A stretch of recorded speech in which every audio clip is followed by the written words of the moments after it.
Flamingos are famous for their long, graceful necks and bright pink feathers.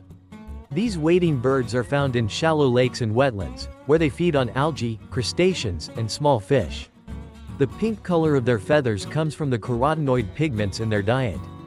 Flamingos often stand on one leg, a behavior that helps conserve body heat. They are social birds and live in large colonies, sometimes numbering in the thousands.